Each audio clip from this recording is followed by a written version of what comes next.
This is the channel which got monetised in 2 months with just 2 videos, जिसमें से एक video ने तो मुझे अकेले ही 8000 से ज्यादा घंटे और 600 से ज्यादा सब्सक्राइबर्स गेन करके दिए हैं। बट हमेशा से ऐसा नहीं था, क्योंकि रेगुलरली और कंसिस्टेंटली वीडियो अपलोड करने के बावजूद कभी 200, कभी 500 या फिर 1000 व्यूज ही देखने को मिला करते थे मुझे अपनी वीडियोस पे। और मोनेटाइजेशन का डैशबोर्ड खोल के दिमाग खराब होता था वो अलग, क्योंकि 1000 सब्सक्राइबर्स और 4000 वॉच आवर्स का जो प्रोग्रेस बार था वो कभी बढ़ने का नाम ही नहीं लेता था। एंड आई एम श्योर तुम में से भी ज्यादातर लोगों के साथ ऐसा हुआ होगा। But do you know the reason?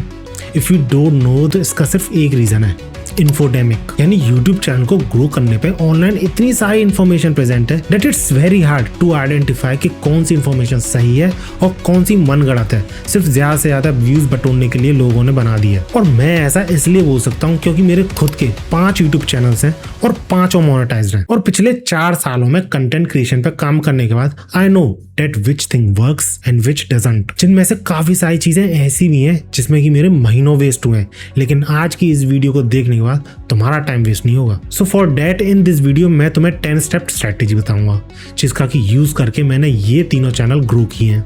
दूसरा, मैंने इन सारे स्टेप्स को इस चैनल पे एक एक करके कैसे इम्प्लीमेंट किया है ये भी बताऊंगा एज एन एग्जाम्पल। और इन्हीं स्टेप्स को एक्सप्लेन करने के दौरान मैं कुछ मिथ्स भी बस्ट करूंगा जो कि लोग काफी सीरियसली फॉलो करते हैं, लेकिन in reality they are completely useless. And trust me, इस वीडियो में तुम्हें कोई जेनरिक ज्ञान नहीं मिलेगा जो कि हर YouTube वीडियो पे तुम्हें मिल जाता है, बल्कि इस वीडियो में तुम्हें ऐसी बात बताऊंगा जो कि लोग अपने पेड कोर्सेज में डालते हैं। एंड ऐसा क्यों है तुम्हें इस वीडियो के एंड होने तक पता चल जाएगा। So if you want to grow fast on YouTube, then keep watching. Step first, niche selection।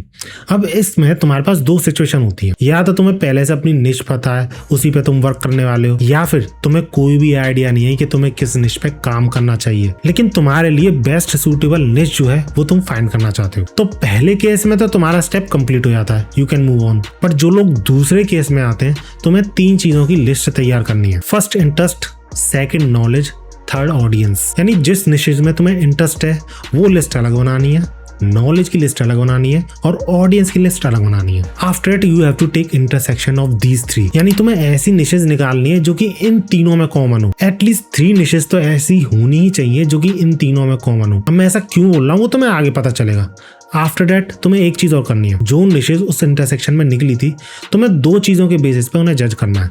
पहला था ट्रस्ट, दूसरा ट्रेंड। अब तुम इनमें से एक भी चुन सकते हो, लेकिन दोनों के बारे में तुम्हें बताऊंगा, फिर तुम डिसाइड कर लेना किसके बेसिस पे तुम्हें जज करना है। फिलहाल जज करने के बाद तुम्हें उन्हीं निशेस को प्रायोरिटी ऑर्डर में लगा देना है। ट्रस्ट चुना है तो ट्रस्ट के अकॉर्डिंग प्रायोरिटी ऑर्डर में लगाना है, ट्रेंड चुना है तो ट्रेंड के अकॉर्डिंग। यानी ट्रस्ट की प्रायोरिटी लिस्ट में सबसे ऊपर वो निश आएगी जिसमें कि तुम लोगों को जल्दी भरोसा दिला सकते हो। अब ये चीज कई तरीकों से करी जा सकती है, या तो तुम्हारी कोई ऐसी जॉब हो जिसपे कि भरोसा करके तुम्हारी बातें ही लोगों के लिए वैल्यूएबल हो, लाइक एक डॉक्टर कंटेंट बना रहा है कि तुम्हें ये दवाई लेनी चाहिए ऐसी सिचुएशन में, या फिर ये स्टेप्स लेनी चाहिए ऐसी सिचुएशन में, तो उस डॉक्टर पे तुम भरोसा करोगे ना। एंड जॉब्स के अलावा स्किल्स भी हो सकती है, या फिर बिजनेस और फैमिली बैकग्राउंड भी हो सकता है, काफी सारी चीजें हो सकती हैं, इट डिपेंड्स। एंड इस तरीके से तुम ट्रस्ट की प्रायोरिटी लिस्ट तैयार कर सकते हो।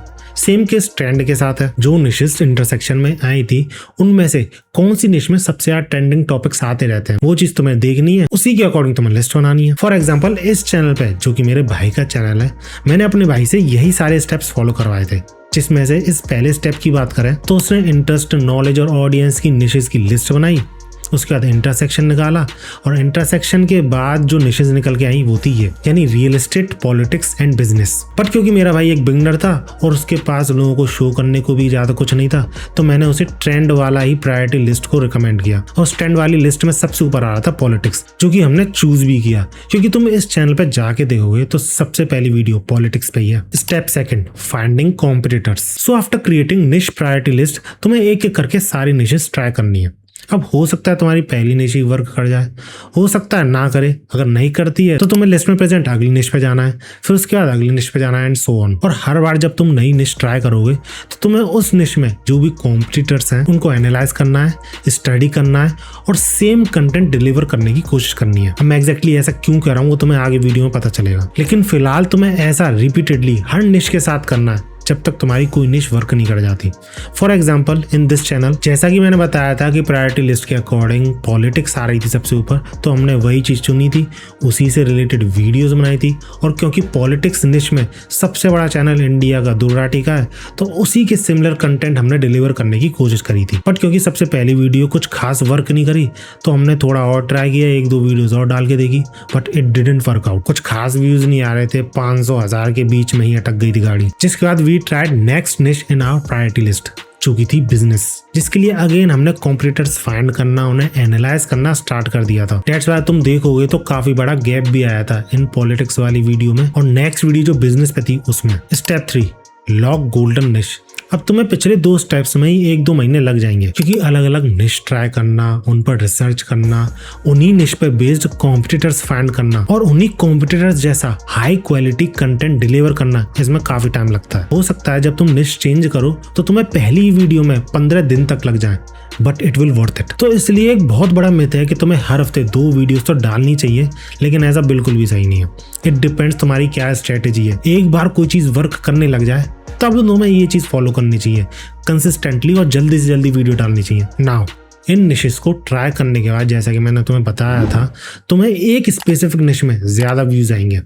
हो सकता है बहुत ही ज्यादा व्यूज आ जाए, हो सकता है थोड़े बहुत ही ज्यादा व्यूज आए, बट डिफरेंस तुम्हें दिख जाएगा कि कौन सी निश तुम्हारे लिए वर्कआउट कर रही है, एंड दैट्स योर गोल्डन निश। फॉर एग्जाम्पल अगेन अगर इसी चैनल की बात करें तो हमें अपने थर्ड निश को ट्राई करने की जरूरत ही नहीं पड़ी, बिकॉज आवर सेकंड निश जो की थी बिजनेस, इट वर्क। और जिस वीडियो ने ऐसा कर दिखाया था वो थी इलॉन मस्क पे बेस्ड, क्योंकि था क्या, हमारी प्रायोरिटी थी ट्रेंडिंग टॉपिक पर वीडियो बनाना, जैसा कि मैंने तुम्हें पहले बताया। अब ट्रेंड में उस टाइम ये बहुत चल रहा था कि स्पेस एक्स का IPO आने वाला। अब स्पेस एक्स किसकी कंपनी है? इलॉन मस्क की। तो उससे रिलेटेड अगर हम कोई वीडियो बनाते हैं तो उस वीडियो को वर्क करने के चांसेस काफी ज्यादा थे। ये चीज मुझे पहले से पता थी, इसलिए IPO आने से 1-2 हफ्ते पहले ही हमने ये वीडियो अपलोड कर दी and it literally got viral. अब वायरल का मतलब ये नहीं है कि इस पर मिलियंस ऑफ व्यूज आ गए, बट हाँ पिछली वीडियो से एक्सपोनेंशियल ज्यादा व्यूज आए थे, तो मैं इसलिए वायरल बोल रहा हूँ। एंड दैट्स हाउ हमें इस चैनल के लिए अपनी गोल्डन निश मिल गई। Step 4, deep analysis of competitors. So after locking golden निश, तुम्हें उस निश के कॉम्पिटिटर्स को ढंग से एनालाइज करना है। और इस बार ढंग से मेरा मतलब है उनकी वीडियोस कौन कौन से टॉपिक पे वायरल गई हैं, उनके कमेंट्स में लोग कौन कौन सी वीडियोस की डिमांड कर रहे हैं, उनकी एडिट्स में क्या चीज लोगों को बढ़िया लग रही है, and so on. For example जब इस चैनल पे इलॉन मस्क वाली वीडियो चल गई थी, तो जिन कॉम्पिटिटर से मैंने इंस्पायर होके वीडियो बनाई थी वो थे ये सारे।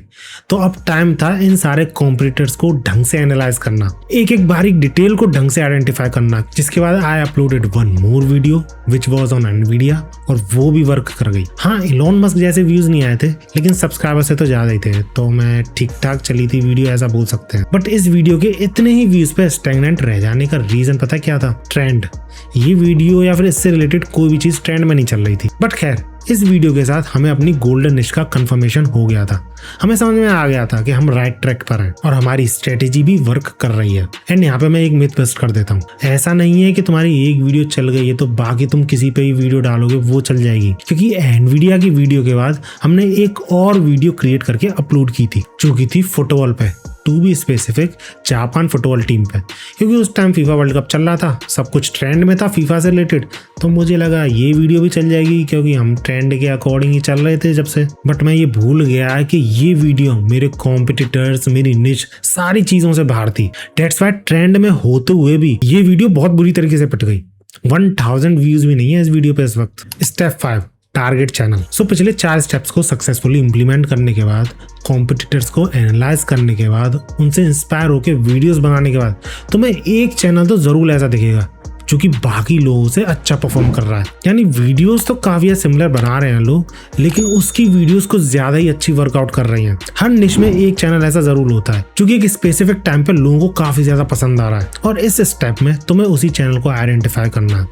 और एक बार आइडेंटिफाई करने के बाद you have to go deep with that channel. Scripting, hooks, recording, editing, storytelling etcetera, सारी की सारी चीजें जो कि तुम एनालाइज कर सकते हो, वो सब एनालाइज कर लेनी है उस चैनल की। फॉर एग्जाम्पल मैंने इस चैनल के लिए जो टारगेट चैनल चूज किया था वो था थिंक स्कूल। इसलिए अगर तुम मेरे भाई के चैनल पे वीडियोस जाके देखोगे तो वो काफी हद तक सिमिलर लगेंगी थिंक स्कूल के।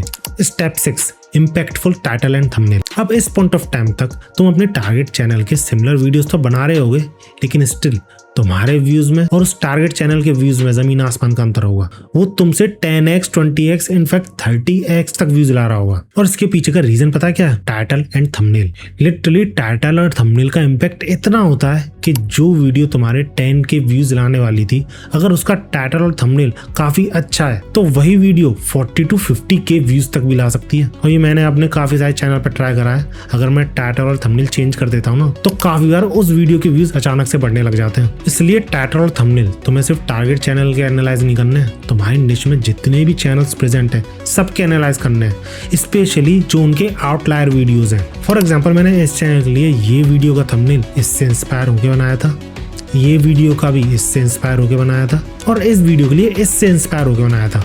और अगर तुम जाके देखोगे इन सारे चैनल्स पे, तो जिनसे भी मैंने इंस्पायर होकर अपने थंबनेल और टाइटल बनाया है ना, वो सारी वीडियोस आउटलायर वीडियोस हैं। Step 7, blend your style. अब इस स्टेप तक तुम्हें सारी चीजें समझ में आ जाएंगी कि कौन सा थंबनेल वर्क कर रहा है, कौन सा टाइटल सर्च रिजल्ट में आ रहा है, कैसे टॉपिक्स लोग पसंद कर रहे हैं, and so on. That's why now तुम्हें धीरे धीरे अपनी स्टाइल ब्लेंड करनी है अपनी वीडियोस में। अदरवाइज अगर तुमने ब्लेंड नहीं किया और सिमिलर वीडियोस बनाते रहे अपनी टारगेट चैनल की, तो लोग धीरे धीरे करके तुम्हें कॉपी बोलने लग जाएंगे, और इसके अलावा तुम अपना ब्रांड भी क्रिएट नहीं कर पाओगे। That's why slowly but surely तुम्हें धीरे धीरे अपनी स्टाइल अलग से बनानी पड़ेगी अपने चैनल पे। फॉर एग्जाम्पल अगर तुम इस चैनल पे जाके वीडियोस देखोगे तो तुम्हें थिंक स्कूल के सिमिलर तो लगेंगी वीडियोस, लेकिन तुम रियलाइज करोगे कि काफी सारी चीजें अलग हैं, like hook, story telling, scripting, title और थंबनेल एटसेट्रा। और ये चीजें मैंने धीरे धीरे ही इंप्लीमेंट करी है और AI की हेल्प ली है, so that I can improve every time. Step 8, stick to sub निश।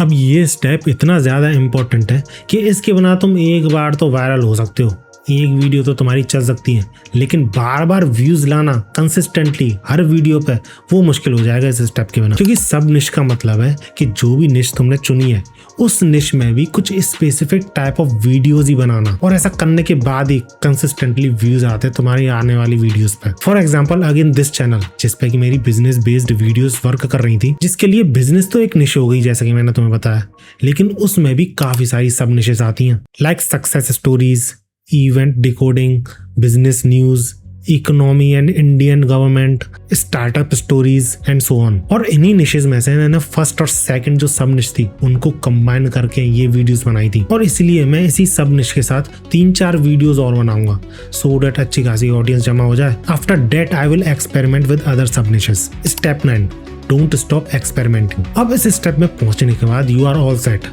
Now you just have to experiment regularly with hooks, with topics and with sub niches। लेकिन पता है क्या, लोग एक चीज पे और काफी ज्यादा एक्सपेरिमेंट करते हैं कि मुझे किस टाइम पे वीडियो डालनी चाहिए सो दैट मेरे ज्यादा व्यूज आ जाएं। लेकिन टू बी ऑनेस्ट ये एक बहुत बड़ा मिथ है कि तुम इस टाइम पे वीडियो डालोगे या फिर इस टाइम पे रील डालोगे तो अच्छी वर्कआउट कर जाएगी। ऐसा बिल्कुल भी नहीं है, क्योंकि रीसेंट वीडियो जो है ना मेरी, जो बेस्ट परफॉर्मिंग वीडियो है वो 8 बजे डली है रात के, बट स्टिल इस पे 1 लाख से भी ज्यादा व्यूज हो गए। तो इसलिए ये अपलोडिंग टाइम वाली चीज बिल्कुल बकवास है, इस पे ध्यान मत दिया करो। And now comes the last step, step 10, जो कि है डोंट क्विट। सी, ये कहना बहुत आसान है कि तुम्हें क्विट नहीं करना है, but this is the hardest part. I mean कोई तो रीजन होगा कि जितने भी YouTube चैनल्स खुलते हैं हर साल, उसमें से 95 YouTube चैनल्स कभी मोनेटाइज ही नहीं हो पाते, उनसे रेगुलर इनकम कमाना तो भूल ही जाओ। बट ये बात भी सच है कि जो 95% लोग होते हैं वो अपनी YouTube जर्नी के पहले साल में ही क्विट कर देते हैं, एंड हेंस अपने सक्सेसफुल होने के ऑड्स को 50% से 0% पे ले आते हैं। तो इसलिए मैं सिर्फ एक चीज बोलूंगा, don't be like those 95% people. And that's it for this video, see you soon and keep hustling.